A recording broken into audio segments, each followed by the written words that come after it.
begrüße dich herzlich in der Küche von Fein Fein Schmeckt's, dem sympathischen Kochkanal auf YouTube. Mein Name ist Joanne und ich freue mich, dass du wieder eingeschaltet hast. Denn heute haben wir den italienischen Spaghetti-Klassiker auf dem Programm, die Spaghetti Carbonara.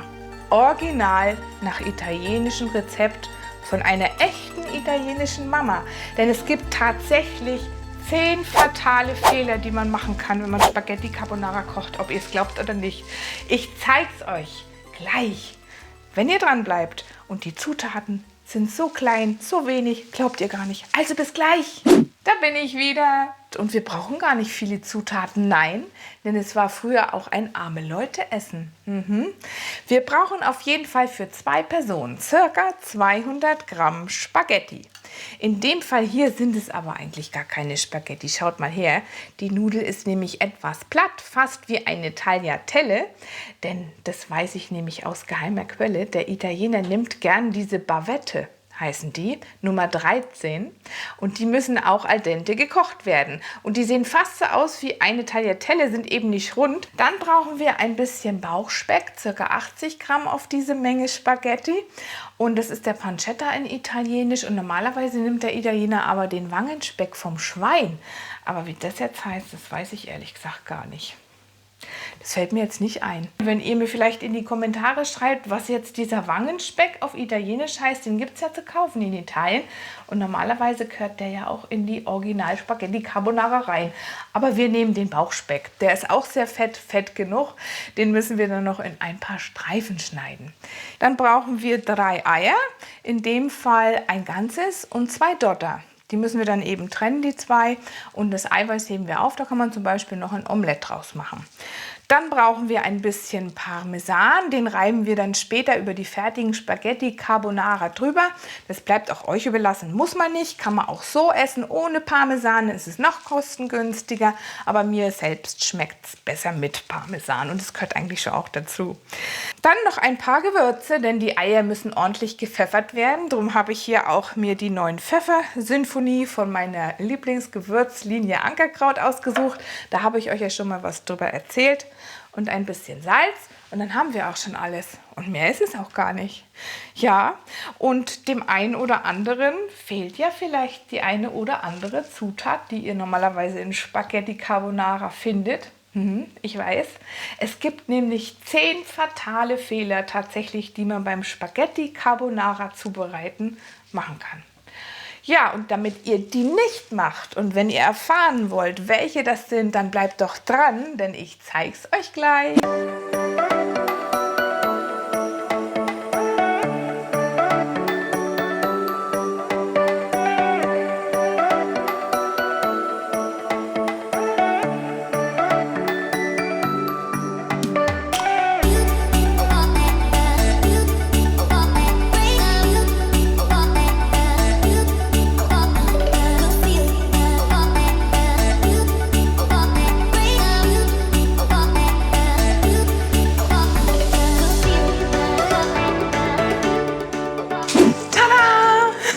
Jetzt haben wir alles vorbereitet und jetzt können wir schon loslegen. Und als allererstes müssen wir den Speck ein bisschen anbraten, aber nicht zu kross, nur leicht glasig.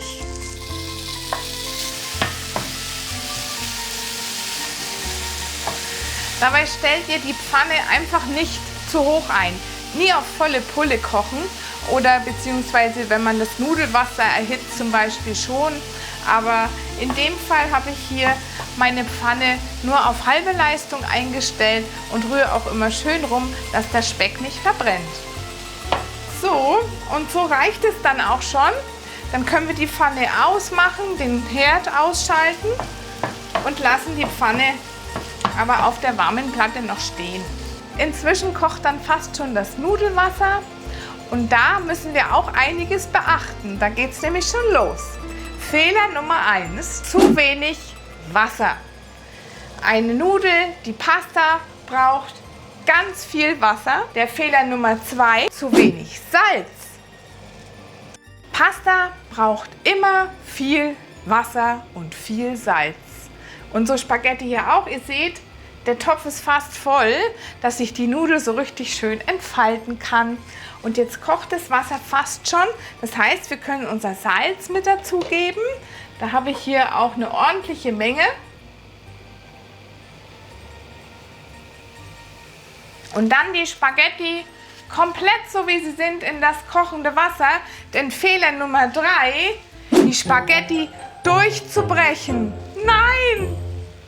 So, jetzt kochen unsere Spaghetti. Zwischendrin immer ein bisschen umrühren, weil sie werden ja jetzt dann auch immer weicher im Wasser und passen sich dann auch immer mehr an. Denn die Spaghetti, wie gesagt, nicht brechen, auch wenn man so den Eindruck hat, die passen ja gar nicht ganz in den Topf. Doch, man muss halt ein bisschen rühren und dann passen sie schon rein. Fehler Nummer 4, die Spaghettis zu lange kochen, dass sie so richtig latschig sind. Das geht gar nicht. Die Spaghetti müssen al dente sein, das heißt bissfest. Und wir müssen ungefähr immer 1 Minute von der Kochzeit abziehen, die auf der Packung steht. Bei unseren Bavette zum Beispiel steht 8 Minuten, darum koche ich die jetzt bloß noch 7 Minuten, denn dann sind sie innen noch ein kleines bisschen fest und sind dann dieser kleine Biss, der macht es doch dann auch noch aus. So eine latschige Nudel schmeckt doch nicht. Fehler Nummer 5, Öl mit ins Kochwasser zu geben. Das geht auch nicht, denn das macht die Nudel rutschig. Das heißt, sie nimmt am Ende gar keinen Geschmack von der Soße auf. Denn durch das Kochen setzt sich Stärke frei und die wiederum ist auch ganz wichtig im Nudelwasser. Denn das Nudelwasser verwenden wir immer für die Soße mit dazu, denn die unterstützt auch noch mal ein bisschen den Geschmack. Zum Beispiel brauchen wir jetzt auch noch später für unsere Carbonara-Soße ein kleines bisschen Nudelwasser. Schaut mal, wie lecker der Speck aussieht. Auch ein Fehler, und zwar Fehler Nummer 6, Kochschinken verwenden. Geht auch nicht. Es muss ein richtig schöner, salziger, fettiger Speck her. Am besten eben der Bauchspeck bzw. der Wangenspeck vom Schwein. Den gibt es nämlich bei den Original Spaghetti Carbonara in Italien. Und wir nehmen den guten Bauchspeck. Also niemals Kochschinken verwenden. Fehler Nummer 7. Das Nudelwasser komplett beim Abgießen wegzuschütten. Nein, wir brauchen ein bisschen von dem stärkehaltigen Nudelwasser für unsere Soße. Und zwar nehme ich jetzt auch hier einen Schöpfer raus, bevor ich die Spaghetti abgieße und gebe sie zu dem Speck dazu. Denn die Stärke im Nudelwasser verhindert zusätzlich nochmal, dass unser Ei gerinnt. Denn wir wollen ja keine Spaghetti mit Rührei. Das ist nämlich auch ganz wichtig bei den Spaghetti Carbonara, dass das Ei nicht stockt. Also ein bisschen Nudelwasser mit in die Pfanne geben. Die Spaghetti sind jetzt fertig, jetzt müssen wir sie dann abgießen.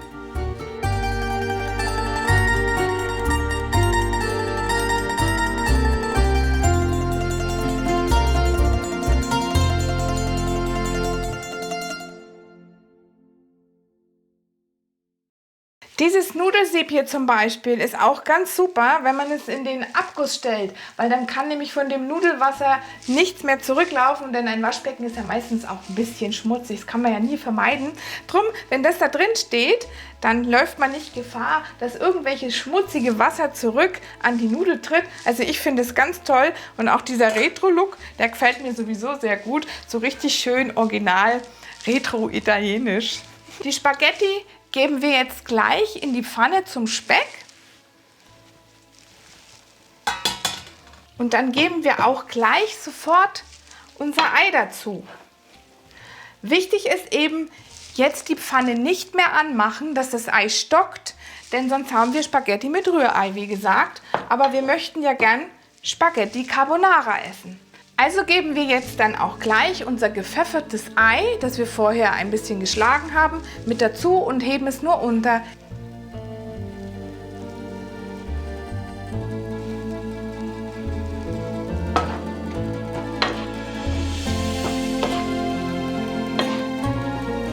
So, und schon sind unsere Spaghetti Carbonara fertig. Ja, und es ist natürlich auch ganz wichtig und ihr seid vielleicht auch jetzt ein bisschen skeptisch wegen dem Ei. Ja, es stimmt schon, denn man braucht auf jeden Fall frische, gute Eier. Ich bekomme immer welche vom Bauern und da weiß ich auch, dass die ganz frisch sind und die sind auch nicht mit Salmonellen behaftet oder ähnlichem. Das ist halt immer sehr gefährlich, aber ich kenne es auch so, mit frischen Eiern ist es immer besser. Wir hatten früher zum Beispiel auch Hühner und haben auch die Eier fast roh oder das Spiegelei. Das kann man dann alles machen. Auch bei den Spaghetti Carbonara. Also es gibt bestimmt bei euch in der Nähe jemanden, der Hühner hat. Und dann geht doch einfach mal dahin und holt euch ein paar Eier, ein paar frische und macht diese Spaghetti Carbonara. Und dann kann auch nichts schief gehen. Also achtet immer darauf, dass die Lebensmittel auf jeden Fall frisch und gut sind. Fehler Nummer 8 bei Spaghetti Carbonara, und das ist bestimmt das, was ihr bis jetzt vermisst habt, ist die Sahne. Bloß keine Sahne in die Spaghetti Carbonara kippen, denn die gehört da überhaupt nicht rein. Nur das Ei und der Speck und ein bisschen Nudelwasser. Denn wir wollen auch hier nicht stocken lassen. Das ist genau richtig, so wie es ist. Und es schmeckt vorzüglich. Also in original italienische Spaghetti Carbonara gehört keine Sahne. Und auch Fehler Nummer 9, die Nudeln niemals mit kaltem Wasser abschrecken. Das würde jetzt bei unseren Spaghetti Carbonara sowieso nicht gehen, weil wir die Soße nicht mehr erhitzen, denn damit spült ihr auch die Stärke ab von der Nudel. Und die Stärke macht die Oberfläche ja etwas rau und darum nimmt ja auch die Nudel oder die Pasta die Soße auf. Also niemals die Spaghetti abbrechen, durchbrechen auch nicht und auch nicht abschrecken mit kaltem Wasser, denn die Stärke und die raue Oberfläche soll ja bleiben, damit sie auch schön viel Soße aufnehmen kann für den Geschmack. So, das war jetzt Fehler Nummer 9. Und bei den Spaghetti Carbonara Fehler Nummer 10 wäre, dass wir das Ei stocken lassen. Das müssen wir nicht, denn dann ist es kein Original Carbonara. Denn wir wollen ja kein Rührei mit Spaghetti. Also schaut hier, wie sämig die Soße ist, auch durch das Nudelwasser. So soll es sein, schön saftig und schmeckt wunderbar. Ihr werdet sehen. Ja, und das war's. Die 10 Fehler, die man machen kann beim Spaghetti Carbonara zubereiten. Und die macht ihr ab jetzt bestimmt nicht mehr. Ja, und jetzt können wir dann unsere Spaghetti Carbonara auf dem Teller anrichten. Und dann gebe ich noch ein bisschen Parmesan gern mit drüber und dann können wir sie schon genießen. Und es war doch jetzt wirklich ganz, ganz leicht und ganz, ganz schnell mit ganz wenig Zutaten. Ein Originalrezept italienischer Art, der Klassiker schlechthin. Und den beherrscht doch jeder von euch dann. Also, wie gesagt, ich habe euch die 10 Fehler, die man machen kann, genannt. Und wenn ihr das alles beherzigt, dann kann auch gar nichts schief gehen und dann macht ihr die besten Spaghetti Carbonara der Welt, versprochen. Also, jetzt richten wir sie noch auf dem Teller an und dann können wir sie schon genießen.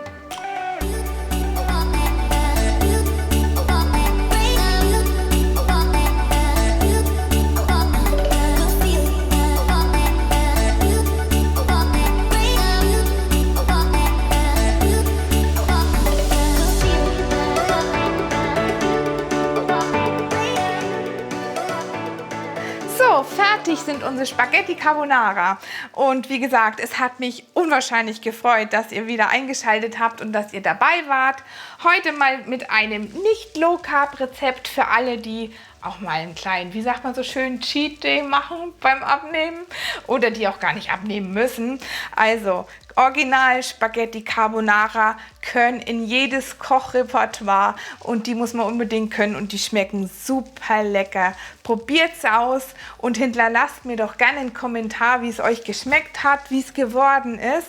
Und ich freue mich natürlich sehr, wenn euch das Video gefallen hat, wenn ihr einen Daumen nach oben da lasst und auch einen Kommentar. Gern. Ich wollte ja auch wissen, wie diese Speckbacken vom Schwein heißen auf Italienisch. Also wenn jemand Italienisch kann von euch, dann schreibt es mir doch mal unten in die Kommentare, würde ich mich riesig drüber freuen. Ja, und wenn ihr den Kanal noch nicht abonniert habt, dann tut es doch gerne und aktiviert auch das Glöckchen. Dann gibt es nämlich jeden Sonntag um 20 Uhr eine Meldung, wenn es wieder heißt, herzlich willkommen in der Küche von Fein Fein Schmeckt's. Bis dahin wünsche ich euch wieder eine schöne Woche. Viel Spaß beim Kochen und Rezepte ausprobieren. Eure Joanna. Ciao, ciao, macht's gut.